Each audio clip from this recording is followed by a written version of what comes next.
ধারায় বয় হুকত আকুল ভাবে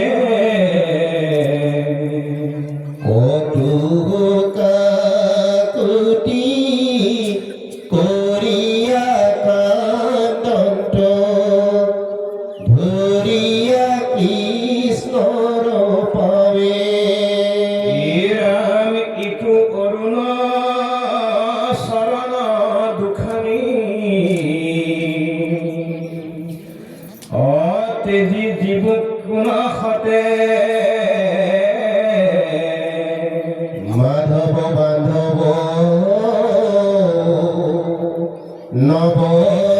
নবধাসমুলি নিয়োগ মুকল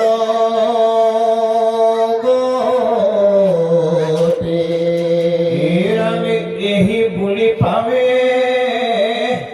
পৰিয়া কান্দন্ত অনেক কাৰণ ভাবে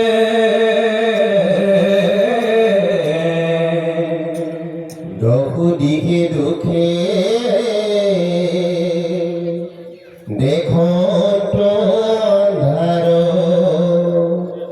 চেতন নাহিকে গাৱে ৰামে ভকতৰ দুঃখ দেখিয়া প্ৰভুৰ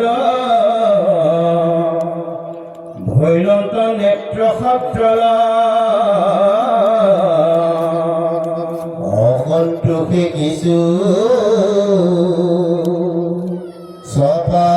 চপাইলা মাথ সংকোচ মুখ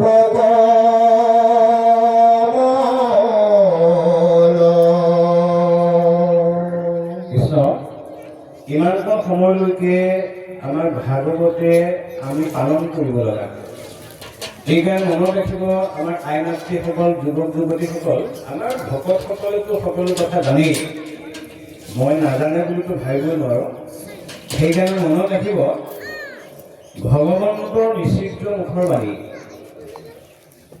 সকলোতকৈও ভগৱন্তই বেছি ভাল পায় নিজৰ ভাৰ্যা লক্ষীক লক্ষীতকৈও ভাল পায় নিজৰ পুত্ৰ বিৰোচন মনত ৰাখিব কথাকেইটা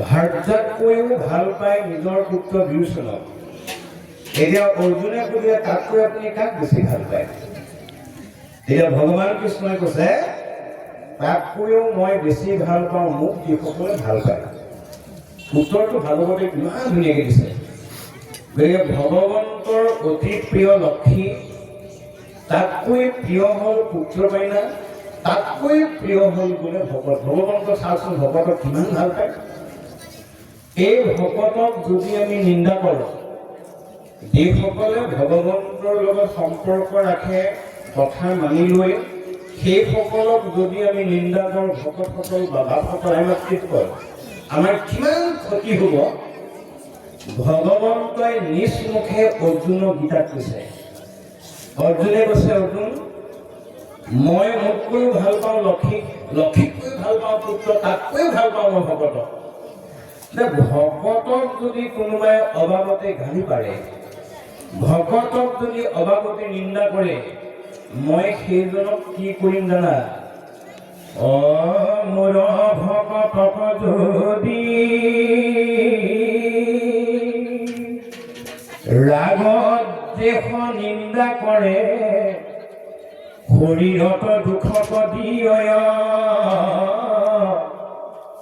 আয়ুশ্ৰী যশস্বয় হবে তাৰ নষ্ট হয় অৱহেলা মনতে কৰ এতিয়া মই চমু উদাহৰণ যে আপোনালোকে বিভিন্ন জাতি উপজাতি মিলি যেনিবা ভাগৱত দুবছৰ পাতিলে যদি কোনোবাই হাঁহিছে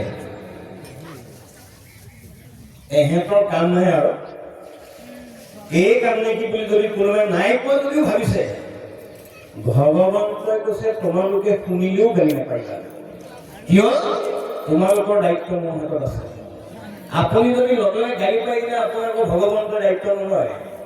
গতিকে ধৈৰ্য ক্ষমা আমাক লাগিব ভকতৰ। সত্য ধৰ্ম দমত জপ জয় গব অনুসূয়া ধৃতি ক্ষমা লজ্জা মৎস